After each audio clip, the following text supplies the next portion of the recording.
истиқлол рамзи соҳибдавлатӣ ва ватандорӣ аст. чунин буд мавзӯи маҳфили илмиву адабӣ бо унвони фаъоли шаҳри Исфара, ки бо иқдоми шӯъбаи кор бо занон ва оилаи шаҳр бахшида ба ҷашни 31-солагии истиқлолияти давлатии ҷумҳурии Тоҷикистон дар толори муассисаи таълимии байналмилалии «Контакт» баргузор гардид. муовини раиси шаҳри Исфара Мадина Бобоиён бо баробари муборакбодии аҳли нишаст ба ифтихори ҷашни мубораки истиқлолияти давлатии ҷумҳурии Тоҷикистон оид ба азизтарин неъмат ва муқаддастарин ҷашни миллӣ, дастовардҳои даврони соҳибистиқлолии мамлакат, аз ҷумла шаҳри Исфара сухан гуфт. ӯ аз ҷумла изҳор дошт, ки истиқлолияти давлатӣ ки ҷумҳурии Тоҷикистон 31 сол муқаддам ба он соҳиб гардид, дар таърихи халқи тоҷик нодиртарин падидаи сиёсӣ маҳсуб меёбад. таври асосгузори сулҳу ваҳдати миллии пешвои миллат, президенти ҷумҳурии Тоҷикистон муҳтарам Эмомалӣ Раҳмон хоса зикр намуданд.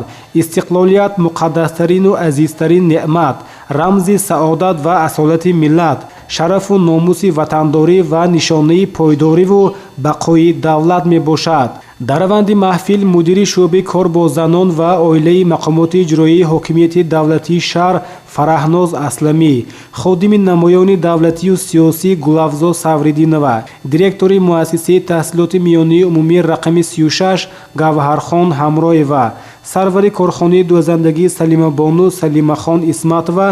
раиси шӯрои занони ҷамоати диёти Чоркӯҳ Нодирахон Авезова, мудири шӯъбаи иҷтимоӣ ва робита бо ҷомеаи мақомоти иҷроии ҳокимияти давлатии шаҳри Исфара Шаира Юлдошева, муовини директори мактаби байналмилалии «Контакт» Мафтуна Миркаримова ва дигарон доир ба дастовардҳои даврони истиқлолият дар соҳаҳои гуногуни хоҷагии халқ ҳарф зада, хоса зикр доштанд, ки дар партави хираду муҳаббати пешвои муаззами миллат мақоми зан дар ҷомеаи навини мо ба таври назаррас баланд гардида истодааст. дар зарфи 31 соли соҳибистиқлолии кишвар, давлат ва ҳукумати Тоҷикистон дар доираи сиёсати иҷтимоии худ бо дар назардошти мақому мартабаи шоистаи занон ва таъмини риояи ҳуқуқу озодиҳои онҳо, кафолати давлатӣ баробарҳуқуқии мардону занон, тарбия, интихоб ва ҷобаҷогузории кадрҳои роҳбарикунанда аз ҳисоби занону духтарони лаёқатманд як силсила санадҳои муҳиму чорасозро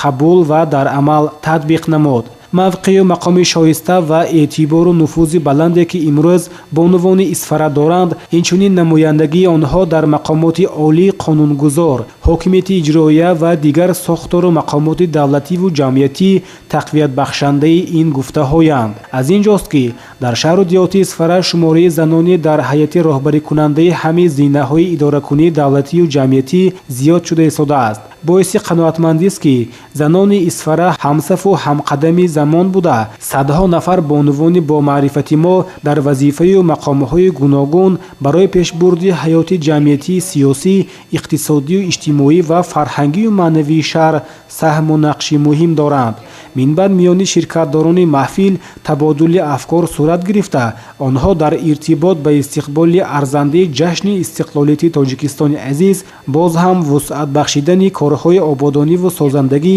бунёди корхонаҳои нави истеҳсолӣ, муҳайё намудани ҷойҳои нави корӣ, баланд бардоштани сатҳу сифати зиндагии мардум андешаҳояшонро иброз доштанд.